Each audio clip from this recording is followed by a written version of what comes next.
merci pour l'invitation. Donc, je vais parler de l'ablation de FA et de savoir s'il faut élargir les indications avec un point d'interrogation, pas un point d'exclamation. Et donc, dans un premier temps, juste revoir un petit peu l'épidémiologie de la fibrillation atriale actuelle. Donc, ici, sur ce tableau, vous avez la prévalence de la fibrillation atriale. Alors, j'ai pas de marqueur. Voilà. La prévalence de la fibrillation atriale actuellement, en fonction des régions géographiques. Donc, en Europe, on considère qu'il y a à peu près 5 millions de patients qui ont une fibrillation atriale. Et la projection en 2050 voit une augmentation majeure de ces patients et donc probablement une augmentation majeure de patients pour lesquels on sera amené à proposer l'ablation, sachant qu'actuellement on estime qu'il y a 4 à 10% des patients qui sont relevables d'une indication d'ablation. Si on regarde de façon plus locale en France, on a actuellement 1 million de patients qui sont en fibrillation atriale et chaque année on a à peu près 70 000 nouveaux cas. Sur les données du PMSI, il y a 110 centres qui pratiquent l'ablation et à peu près 13 000 patients qui sont traités chaque année. Donc on voit qu'il y a encore beaucoup de patients à traiter. Et les recommandations de 2017 sont assez claires en ce qui concerne l'ablation de FA. Elles sont basées essentiellement sur le caractère symptomatique de la fibrillation. Et on voit en fonction du type de fibrillation, paroxytique, persistante ou permanente, dans une première intention un traitement anti-arythmique, puis on peut discuter l'ablation de FA en cas d'échec de ce traitement et dans certains cas, après discussion avec les patients, face à un patient qui présente une arythmie paroxytique ou permanente ou persistante, on peut proposer en alternative l'ablation au traitement médicamenteux. Donc ça, c'est ce qu'on recommande de faire actuellement. Les symptômes, quels sont-ils? Donc ici, c'est les données de Realize AF, qui est un registre international sur la fibrillation, plus de 10 000 patients. Ce qui est intéressant ici, c'est de voir les symptômes en fonction du type de fibrillation. Donc on voit ici, chez les patients en FA paroxytique persistante ou permanente, à peu près la même chose sur la fatigue. En ce qui concerne de dyspnée, avec la FA qui s'organise, qui devient persistante, on a un petit peu plus de patients qui sont dyspnéiques, toujours des vertiges autour de 15%, les palpitations bien entendu autour de 30-35%, les douleurs thoraciques et les syncopes qui sont un petit peu moins exprimées. Donc on voit bien ici qu'en fonction de l'évolution de la FA, on va avoir une dyspnée qui se majore.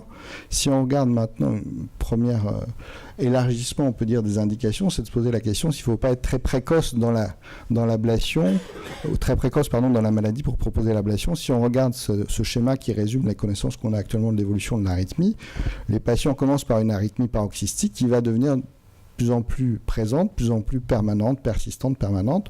On considère que dans la première année du diagnostic, il y a à peu près 20% de patients en FA paroxystique qui vont avoir une FA permanente. Ça implique quelque chose sur le traitement et sur l'ablation. Sur ces formes paroxystiques, on sait que le primum movens de l'arythmie, ce sont les extrasystoles des veines pulmonaires et on peut avoir un geste simple qui va permettre de stabiliser la situation, c'est d'isoler les veines pulmonaires. Plus on laisse évoluer le patient, plus l'oreillette est malade, plus on a une cardiopathie atriale, et plus on aura du mal à stabiliser les choses. On va être amené à proposer d'isoler les veines, de faire des lignes pour fragmenter l'oreillette, pour diminuer la masse fibrillante, chercher des signaux pathologiques dans l'oreillette pour chercher des zones de réflexion, d'entretien de l'arythmie. Maintenant, on propose aussi d'aller alcooliniser les veines pulmonaires de manière à essayer d'arriver à avoir un résultat satisfaisant sur un substrat qui est bien évolué. Si on regarde aussi en termes de morbimortalité, on a ici des données issues de requêtes AF sur la morbimortalité en fonction de l'arythmie paroxystique ou persistante. Ici, vous avez ces premières courbes de survie où on voit qu'il y a une différence significative en termes de mortalité de toute cause entre les FA persistantes en rouge et paroxystiques. Cette différence, on la retrouve de façon un petit peu moins évidente sur les AVC et les accidents emboliques. Ici, en rouge, la FA persistante, alors quelle que soit l'anticoagulation, warfarine ou rivaroxaban, paroxystique, on voit que se maintient une différence en termes de survenue.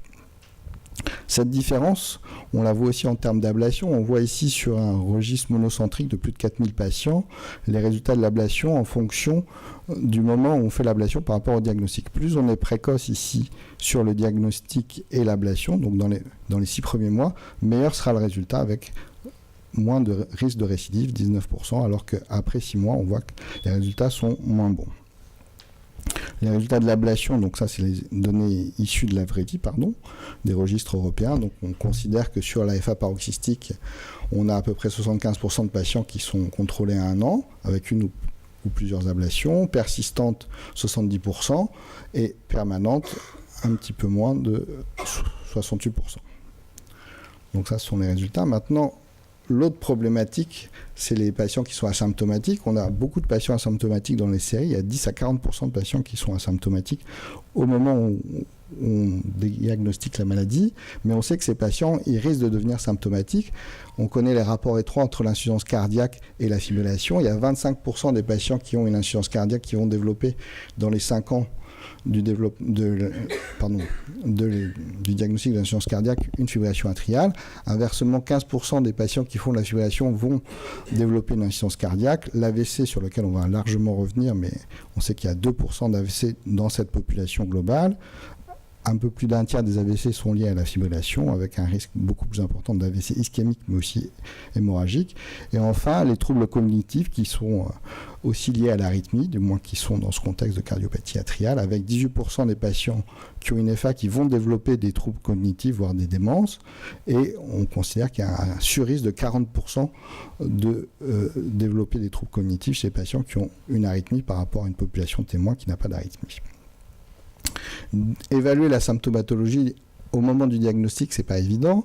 On sait que chez ces patients, il y a beaucoup d'obstacles à avoir une réelle évaluation de la symptomatologie. Si on regarde ici, on a des interactions entre les AVC asymptomatiques. Il y a jusqu'à 20% de petits AVC chez les patients qui sont asymptomatiques. En découlent les troubles cognitifs et puis un retentissement sur la vie sociale qui va rendre difficile l'évaluation des symptômes. Également la fibrillation atriale, le rythme rapide qui va amputer la capacité à l'effort, qui va faire que les patients s'adaptent progressivement et on développe un mode de vie plus sédentaire. Et donc là, on va avoir du mal à savoir si ces patients sont réellement symptomatiques ou non. On a des recommandations très récentes qui datent d'il y a 10 jours de la Société européenne de rythmologie sur la prise en charge des troubles du rythme asymptomatiques et notamment la fibrillation. Donc le tableau central, c'est le suivant. Donc chez ces patients qui ont une phase symptomatique, on va essayer d'évaluer le substrat, le remodelage atrial. On sait que plus l'oreillette est malade, plus on risque d'entretenir cette arythmie. Donc détecter l'arythmie, prendre en charge les facteurs associés, évaluer le risque d'AVC, mais aussi essayer d'évaluer les symptômes. Donc voilà ce qui est spécifié. Donc il faut savoir s'ils sont vraiment asymptomatiques ou non. Donc il faut interroger les patients avec beaucoup d'insistance.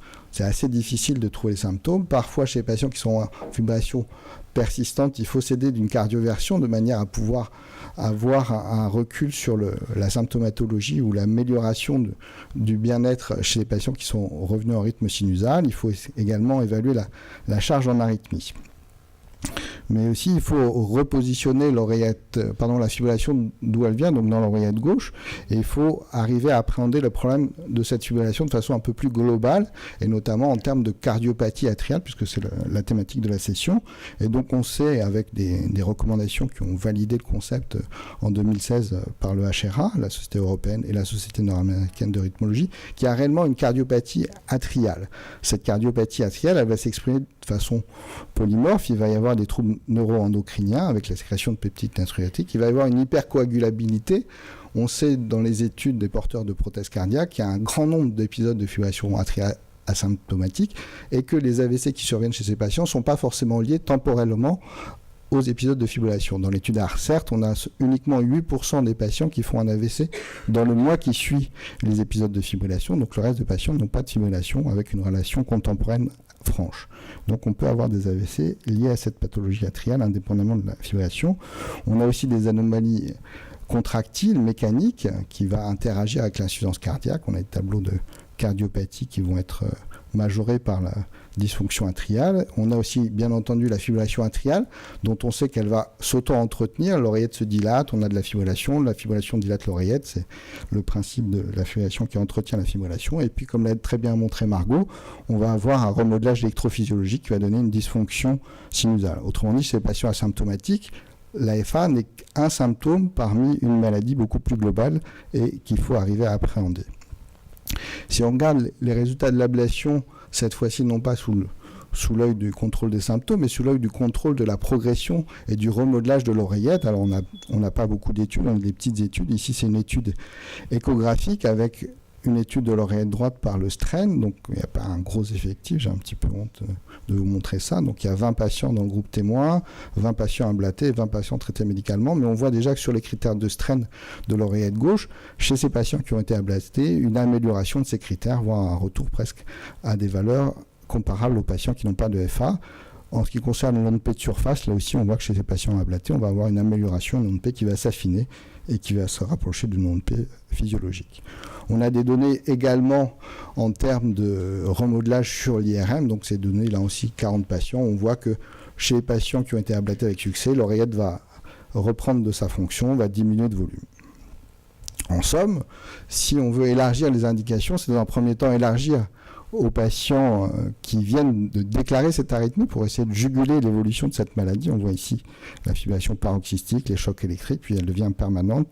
Parallèlement, le substrat qui va se modifier. Et donc, on a une petite fenêtre de tir au début de la maladie pour essayer de contrôler les choses et améliorer à la fois les symptômes, mais aussi améliorer le suivi des patients. Le propos, c'est pas de dire qu'il faut ablater tous les patients asymptomatiques pour prévenir un risque hypothétique. C'est surtout de dire que chez ces patients qui arrivent avec une oreillette qui n'est pas très dilatée, qui ne sont pas très symptomatiques, peut-être que chez eux, il y a un bénéfice à prévenir l'évolution de cette maladie atriale et à prévenir les complications. Voilà.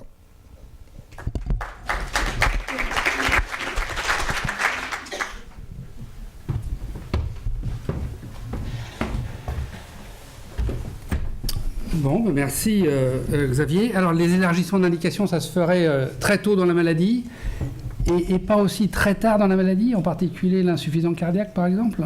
Alors l'insuffisance cardiaque, on est justement sur le remodelage, donc on a vu, alors, un petit temps imparti, donc je n'ai pas sorti toutes ces études, mais c'est vrai qu'ASSEUL-AF a montré qu'il y avait un bénéfice à ablater chez l'insuffisance cardiaque.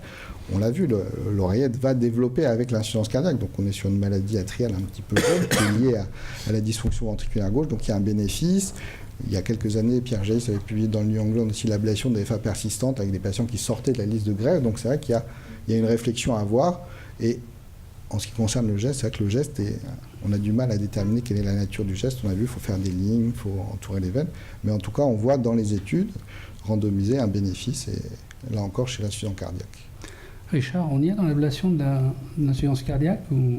Pas encore complètement, mais si l'oreillette gauche n'est pas extrêmement dilatée, pas complètement fibreuse, peut-être qu'il faut le faire. Sur l'anticoagulation, sur quels critères finalement on arrête l'anticoagulation et quand après l'ablation? Parce que tu dis finalement qu'il y a un effet, qu'il y a un facteur thrombotique qui persiste indépendamment de la fibrillation. Alors actuellement, on n'a pas de données randomisées. Il y a des études en cours sur l'arrêt après l'ablation. Alors le dogme qui est repris dans les recommandations, c'est de dire que si l'indication était là avant, elle persiste après l'ablation, quel que soit le résultat. Après, il y a quelques données qui sont intéressantes, notamment des données danoises, où on a l'impression que après ablation, mais le problème de ces études, c'est que c'est des patients qui ont souvent un score de Chadwick qui n'est pas très élevé. Mais il y a une étude notamment qui laisse entendre qu'au décours de l'ablation, le risque hémorragique et le risque embolique est assez faible. Et donc, on peut s'autoriser à arrêter.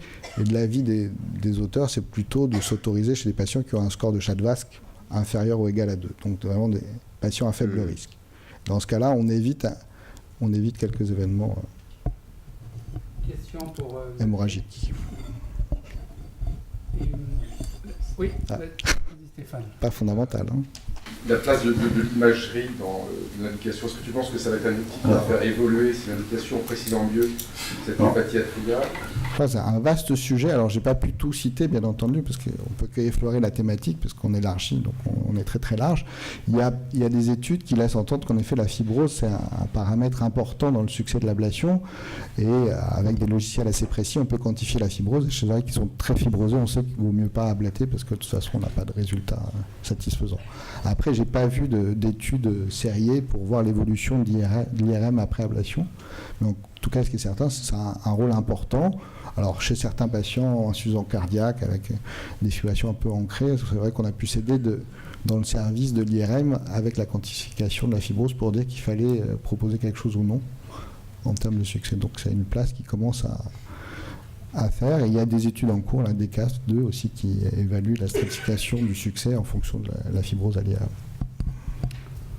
Je n'ai pas lu les recommandations d'il y a 8 jours, là, mais quelle place il reste aux médicaments avant l'ablation, puisqu'il faut faire l'ablation de plus en plus tôt? Les recommandations, c'était juste sur les asymptomatiques. Donc c'est vrai que sur les asymptomatiques, on est plus à discuter les anticoagulants. Mais pour l'instant, on est sur une classe 1. Là. J'avais repris pas ceux d'il y a 10 jours, mais ceux de l'année passée, ou d'il y a 2 ans. Et donc, il reste quand même en bonne position. Après, ce qui est certain, c'est que les études d'ablation ont montré qu'il y avait un meilleur contrôle du rythme avec l'ablation qu'avec les traitements médicamenteux. Et une discussion aussi sur les effets délétères des médicaments. Mais en pratique, vous réclamez une phase médicamenteuse avant de proposer une ablation ? Alors, en pratique, on reste quand même très sur les recommandations. Donc, on discute surtout avec le patient. Il faut voir avec le profil du patient. Les patients jeunes, comme tous les patients en rythmologie, ont très peu envie de traitement au long cours, parce que là, quand on voit le patient qui a 40 ans, on lui propose un traitement à vie. Donc, c'est vrai que la possibilité d'un traitement médicamenteux, souvent, est séduisante. Et on a quand même la certitude, bien souvent, que le patient va récidiver dans les années qui viennent. Donc, autant intervenir tôt, c'était le sujet de la présentation, pour justement assurer un meilleur contrôle de l'arythmie au long cours. Donc jeune, c'est 40 ans. On va dire 43, 44.